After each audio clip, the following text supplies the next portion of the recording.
I'd like to tell you about a near death experience.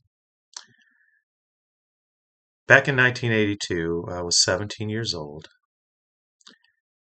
It was late at night, it was early March, and I had just dropped off my best friend after we had gone to see a movie. I remember waiting at a stoplight. I remember the light turning green. I remember starting to move through the light when everything went dark. I heard the sound of glass breaking. I remember the sensation of tumbling, and I remember thoughts of my family racing through my mind.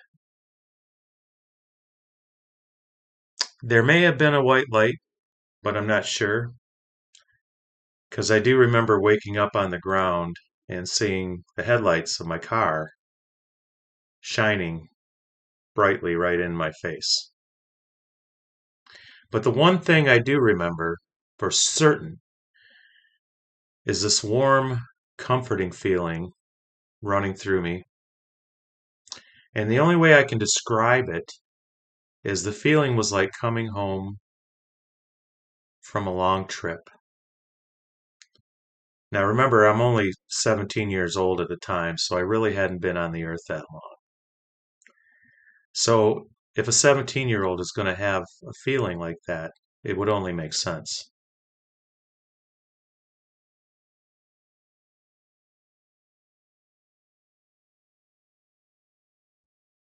Fast forward about 30 years to 2013. I was at work, and I'm a truck driver, and I was scheduled to make my daily run to Fort Wayne, Indiana from Flint, Michigan. But today, the trailer I was scheduled to take was late, and I sat in the parking lot for about 2 extra hours. As I waited, I got a phone call from home. I figured it was my 17-year-old stepdaughter, Corey, calling me to ask if I would pick something up for her on the way home. I almost didn't answer the phone, but it was odd for her to call me that early. So I picked up the phone, and instead of Corey, I heard my wife's voice. She screamed into the phone, "She's dead, she's dead, Corey's dead." And I was just stunned. I said, "What? How?" Then I just said, "Never mind, I'll be there in 3 minutes. I'm only half a mile from home." And I raced home as fast as I could in that semi, fast as I could shift it. But when I pulled up, I saw emergency service people all over my front lawn. Ambulance was in the driveway,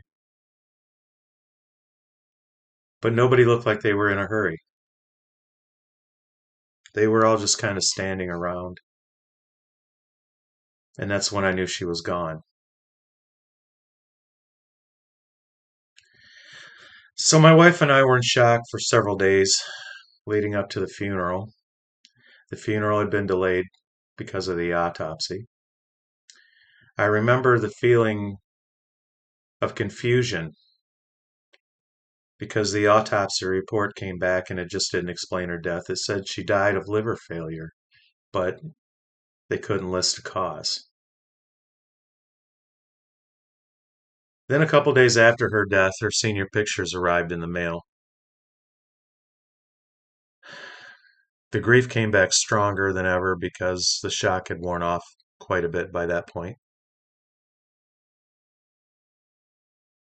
That night, I told my wife about my near death experience. I told her that because I knew how memories worked and most of my memories had probably degraded, and part of it was probably my imagination, and I didn't know, but that there was one thing that I had always held on to and I knew was 100% true. I remember the feeling of comfort and warmth that I had that night, as if I was going home.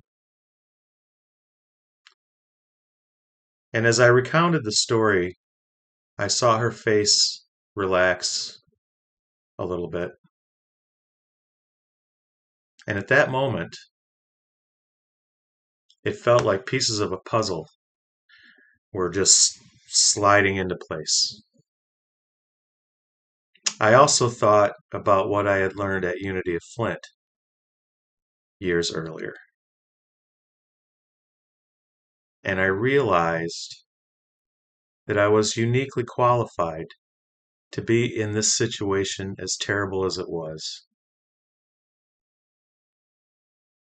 I was uniquely positioned and qualified to help my wife and the rest of the family deal with this tragedy. So this became my focus for several weeks as the funeral came and went, and it really helped me get through the toughest time of my life.